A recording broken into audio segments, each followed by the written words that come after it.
जय श्री कृष्ण दोस्तों, आपका स्वागत है। मैं स्पिरिचुअल मन चैनल पर, जहां हर कथा में छिपा है एक दिव्य संदेश, जहां हर भक्ति के साथ मिलता है आत्मबल का अनुभव। जी हाँ, बिल्कुल ये वही जगह है जहां आप अपने अंदर ढेरों मोटिवेशन, आत्मबल और आत्मविश्वास भर सकते हैं। और दोस्तों, आपको पता है कि हमें कैसे मिलती है मोटिवेशन?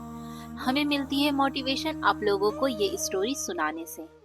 और आप लोग जब हमारे चैनल को सब्सक्राइब करते हैं, हमारे वीडियोस को लाइक और शेयर करते हैं अपनों के साथ, तो उससे भी ज्यादा मोटिवेशन हमें मिलता है, ताकि हम कोशिश करते हैं नेक्स्ट टाइम और भी अच्छी स्टोरी लेकर आए, जिसमें मोटिवेशन के साथ साथ सच्चाई और अच्छाई का भी ज्ञान हो। तो चलिए, लेकर चलती हूँ बिना देरी किए आज की स्टोरी की ओर। और आज की कथा का शीर्षक है विश्वास की खेती, साधु और श्री कृष्ण की लीला। बहुत साल पुरानी बात है। भारत के मध्य में बसा था एक छोटा सा गांव, धनपुरा।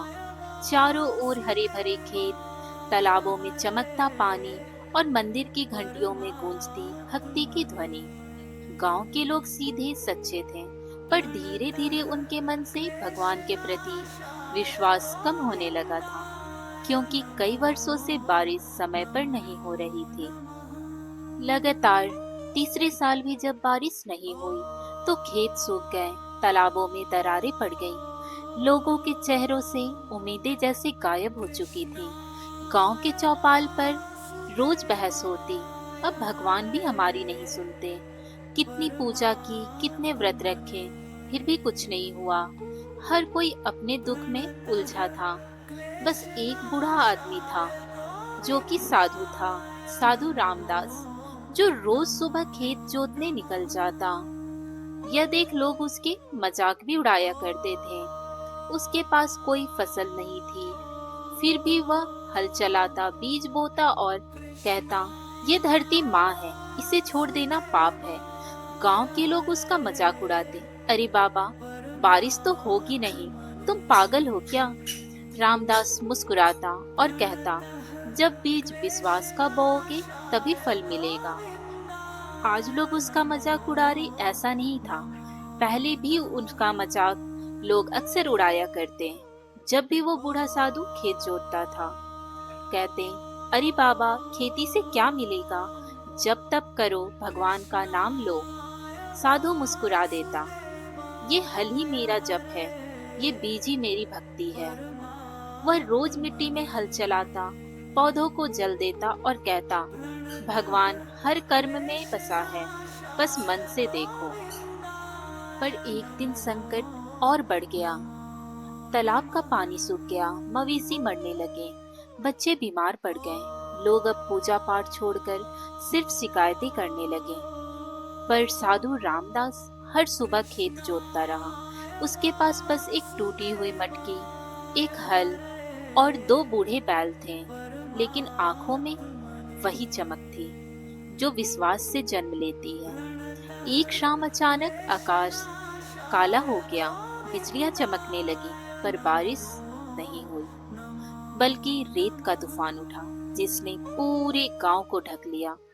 घर घर लोग दरवाजे बंद कर छिप गए, पर वो बूढ़ा साधु रामदास खेत में ही था, मिट्टी पर झुका हुआ, दोनों हाथ जोड़कर प्रार्थना कर रहा था, हे गोविंद, अगर तू चाहे तो एक बूंद से भी जीवन दे सकता है।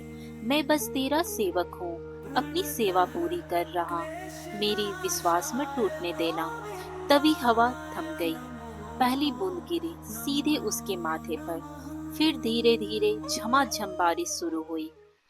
गांव के लोग खिड़कियों से झांक रहे थे, जहां सब सूखा पड़ा था वहीं खेत हरे होने लगे। रामदास मिट्टी में झुक गया, प्रभु तू आ गया। उसकी आंखों से बारिश की तरह आंसुएं निकल रही थी। अगली सुबह गांव में चमत्कार हो गया। जहां लोग निराश थे, वहां अब जीवन लौट आया था। हर घर में लोग बातें कर रहे थे, बाबा का खेत सबसे हरा कैसे हो गया?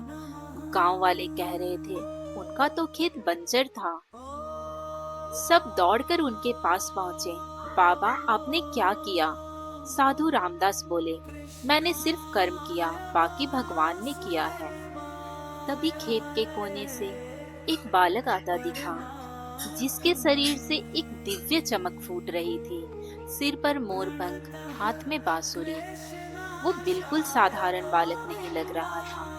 वो पास आकर मुस्कुराकर बोला, जिसने धरती को माँ समझा, जिसने कर्म को पूजा बनाया, मैं उसी की मदद करने आया हूँ। सब लोग देखते रह गए। वह कोई साधारण बालक नहीं था, वह स्वयं श्री कृष्ण थे।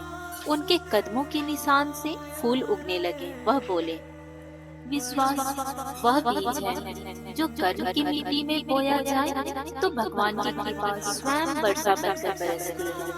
इतना कहकर वह मुस्कुराए और एक रोशनी में गायब हो गए। पीछे रह गया सिर्फ बांसुरी का मधुर स्वर और उनके पैरों के निशान। गांव के लोग उस दिन के बाद बदल गए। अब कोई शिकायत नहीं करता। हर कोई अपने काम को भक्ति मानकर करता था। धनपुरा गांव फिर से हरा भरा हो गया, पर उस मिट्टी में अब सिर्फ फसल नहीं, विश्वास की जड़ें उग चुकी थी। तो दोस्तों, इस स्टोरी से हमें एक बहुत ही अच्छी सीख मिलती है। भगवान हमारी परीक्षा कर्म से लेते हैं, शब्दों से नहीं। जब हम बिना शिकायत अपना काम करते हैं, तब भगवान भी बिना बुलाए आ जाते हैं, हमें उस कर्म का फल देने। ऐसे ही हमारे बड़े बुजुर्ग ये कहावतें नहीं कहते कि कर्म ही सबसे बड़ी पूजा है। और इस कथा से ये कहावत बिल्कुल अच्छे से साबित हो चुकी है कि कर्म ही हमारी सबसे बड़ी पूजा है। अगर हम अपने काम को ही पूजा मानकर करें तो उसका फल देने हमें भगवान जरूर आते हैं। वही हमारी सबसे बड़ी भक्ति है। तो दोस्तों, अगर इस कहानी ने आपके मन को छुआ हो तो इसे सुनने वाले हर हृदय में विश्वास जगाइए। और आपको पता है वो विश्वास कैसे जग पाएगा? जब आप हमारे इस वीडियो को अपनों के बीच शेयर करेंगे, क्योंकि कर्म में ही भगवान है और हर विश्वास में ही भक्ति। और हमारे इस भक्ति के मार्ग में हमारे साथ चलने के लिए क्या करना होगा आपको? मैं स्पिरिचुअल मन चैनल को सब्सक्राइब करना होगा। तो हमें सब्सक्राइब करना बिल्कुल ना भूलें, जहां हर कथा में छिपा है प्रभु का उपदेश और नई सीख। तो दोस्तों, मिलते हैं एक नई कड़ी में नई स्पिरिचुअल और मोटिवेशनल स्टोरी के साथ। तब तक के लिए हंसते रहिए, मुस्कुराते रहिए और अपना ख्याल रखिए। राधे राधे दोस्तों।